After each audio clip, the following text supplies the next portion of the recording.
I know I'm a little bit, a little big. We're in the bulk, okay? Don't make fun. Welcome back to another video. Today, we're gonna be talking about the best bicep workouts to blow up your biceps. Now, biceps have always been one of my strong suits, so I feel like I got pretty good knowledge on this subject. And if you don't know who I am, my name's Max. I'm a natural bodybuilder. I'm a pre-med student. I do a lot of research on muscle building and hypertrophy. So without further ado, let me show you guys my bicep workout to blow up your arms. Let's get it. So always start off with some sort of exercise that you can measure. We all know the importance of progressive overload, which is slowly increasing your weight or your reps or your efficiency of movement week by week or day by day, whatever you work out. So I go with something I can kind of count. So I'll do a preacher curl.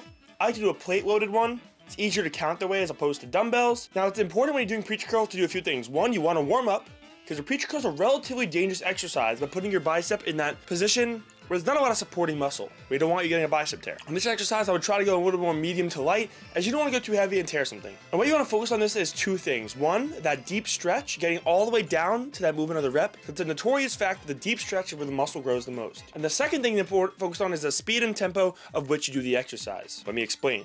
You want to go slow down to that stretch position, and you want to do an explosive but not momentum using movement towards the top contraction position. Let me explain. When you go slow on the way down, which is called that eccentric movement, you're essentially causing micro trauma in your muscle, which will then repair later and cause the muscle to grow. And that fast movement upwards is going to work your fast twitch fibers, which are more in quantity than the slow twitch fibers that are in your muscle. The slow twitch fibers make up a lot less of the muscle surface area as your fast twitch ones do. So you want to make sure that you're really going fast on the way up, but you don't want to use momentum because you don't want to cheat the exercise.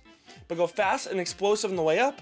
That way you work those fast twitch fibers. Therefore, you're contributing two different things to muscle growth, both the micro trauma and the working of your fast twitch fibers. I usually do 3 sets of this till failure on each set, but not everyone has to do that. You work at your own pace. But either way, I think 3 sets is great. Keep it within 8 to 15 reps. For the next exercise, I like to do Bayesian curls. If you don't know what these are, it's pretty much where you have your arms behind your back on a cable machine, and there's a reason you have them behind your back. Even though your biceps located in the front of your arm, your bicep tendon runs all the way up to your shoulder. So by putting your bicep behind your back, you're essentially losing a lot of leverage, is making the bicep work even harder, and also giving you that extra bit of stretch that your bicep needs to grow. Like I said, that stretch is the most important part. For Bayesian curls, I like to stay light and really focus on that contraction and that stretch of the muscle. Now you can do these single arm or double arm, but here's an important tip too. You want to make sure you're switching it up when you train a muscle. You want to switch whether you do single arm or double arm, whether you're doing preacher or dumbbell or cable, switch the weight, the amount of reps. That way you're hitting the arm at all the angles possible and hitting it in as many different ways. Shocking the muscles is also another key tip to helping them grow. So far we've done the preacher on a machine, we've done the cable, and the final exercise I like to do for my biceps, there's actually an option or two for this. You can switch it up depending on what you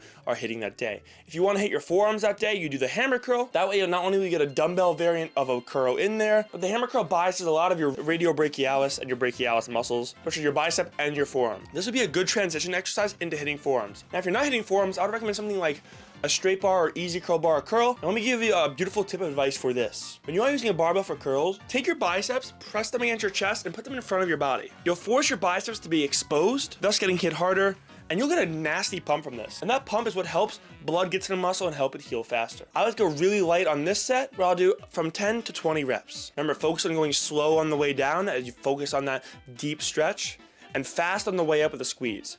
Now here's a piece of advice that I don't hear people often give. Don't bring your arms all the way to the top. At the top, you're resting. And when you give your muscle a chance to rest, you're losing on gains. Rest should only happen once you're done with a set, not in the middle of it. Otherwise, you're just not really being efficient. So we have the preacher curl, the Bayesian curl, and the barbell curl. Now you can do this in reverse order if you want to do barbell first and do that your heaviest lift and go heavy in the beginning. That's a good idea too. You always want to keep your heaviest lift towards the beginning. For me, my preacher curl is my heaviest. Whatever works for you, that is what you should be focusing on. Here's some other important pieces of advice. A lot of people have problems with their forearms activating too much during biceps. So here's some tricks that have helped me avoid that. One, you could try wrist wraps, which prevent your wrist from doing any work, and that wrist work is what causes your forearm to tension and become tired. 2, instead of gripping your barbell with your overhand thumb grip, try an underhand suicide grip. Once again, your forearm won't focus on gripping strength. You allow your bicep to get a lot more tension. Finally, avoid any sort of overhand curl exercise if you do them. So like I know spider curls, if you're not trying to work your forearms, spider curls are a lot of forearm work. My final piece of advice for biceps, they're a smaller muscle. They don't require as many sets as your chest or your back. And not only do they not require as many sets, but they heal a lot faster. So you can hit these more times a week, but when you do hit them, do lower the volume. So the saying is more frequency, less volume for your biceps. And finally, if you want your biceps to grow and and you have some sort of push-pull leg split. If you do your biceps always at the end of your workout, you're gonna hurt the gains for them. Whichever workout you put first, that muscle will get worked harder and get more growth. So if you're really struggling with your biceps, consider putting them either on their own day or putting them before back if that's when you hit them. That's it, guys. I hope you all enjoyed this bicep tutorial. If you have any questions, comment down below. I answer all the questions in the comments. Leave a like, subscribe, and I'll catch you guys all at the next video. Let me know what you want to see. Peace out, and don't forget, God bless.